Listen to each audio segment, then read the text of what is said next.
नमस्कार दोस्तों।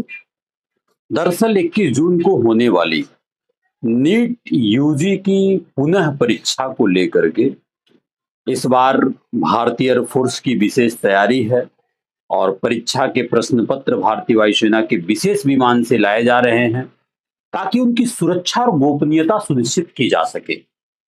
प्रश्न पत्रों को एयरपोर्ट से गोपनीय स्थल तक त्रिस्तरीय सुरक्षा घेरे में पहुंचाया जा रहा है ताकि निष्पक्ष और सुरक्षित सुरक्षित तरीके से संपन्न कराया जा सके। ये काफी जो है देश के लिए इम्पोर्टेंट प्रकरण है कि एग्जाम में अब एयरफोर्स की भी मदद ले जा रही है। दरअसल आप जानते हैं कि नीट का जो एग्जाम है, जो पेपर लीक के बाद यह ऐसा विवाद का केंद्र बना कि मीडिया से लेकर के यूट्यूब टीचर तक आपस में घिर गए और जो छात्रों को छात्र छात्राओं की जो नुकसान हुई वो अलग बात है। लेकिन आपने देखा होगा कि इसमें कई प्रकार से विवादित चीजें देखने को मिला। मीडिया ने अपनी अलग बातें की कहा, यूट्यूब टीचर ने अपनी अलग अलग बातें किया। लेकिन इस पूरे प्रकरण में एक बात मैं आपको बताता हूं कि चाइना के एक एग्जाम हुआ है जिसका नाम है गुआको, जो दुनिया की सबसे बड़ी प्रतियोगी परीक्षाओं में से एक माना जा रहा है। इसमें लगभग 1.3 करोड़ छात्र इस परीक्षा में शामिल हुए। लेकिन सबसे बड़ी बात यह हुई कि इस इतने बड़े स्तर के एग्जाम में पेपर लीक की कोई भी खबर नहीं, बड़े पैमाने पर अव्यवस्था भी नहीं, परीक्षा प्रक्रिया पर गंभीर सवाल भी नहीं।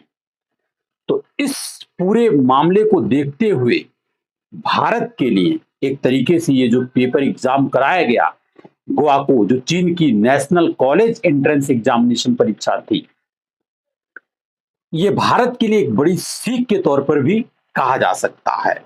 ठीक है, तो साथियों देखिए, नीट यूजी 2026 की जो पुनः परीक्षा है, इसमें फिलहाल ऐसा कोई मामला नहीं दिख रहा है क्योंकि एयरफोर्स की मदद से सारे काम को किया जा रहा है। यानी कि ये जो परीक्षा है केवल परीक्षा नहीं है बल्कि पूरे सिस्टम की विश्वसनीयता को भी दिखाने की कोशिश की जा रही है।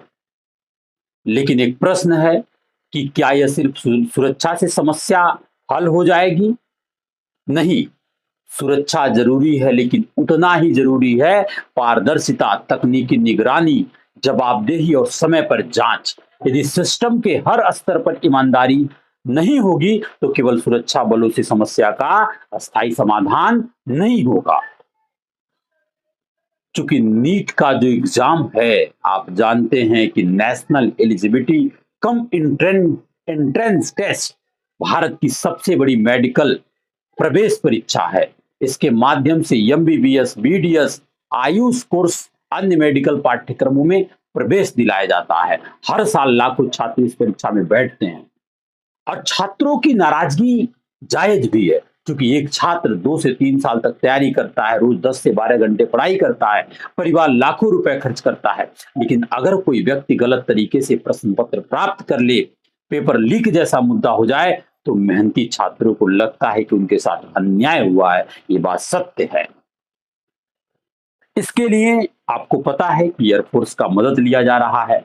परीक्षा केंद्रों की कड़ी निगरानी, सुरक्षा व्यवस्था, डिजिटल मॉनिटरिंग, प्रश्न पत्र की सुरक्षा और प्रशासन का सहयोग जरूरी है, जैसे कि चाइना के गुआको एग्जाम में हुआ भी है।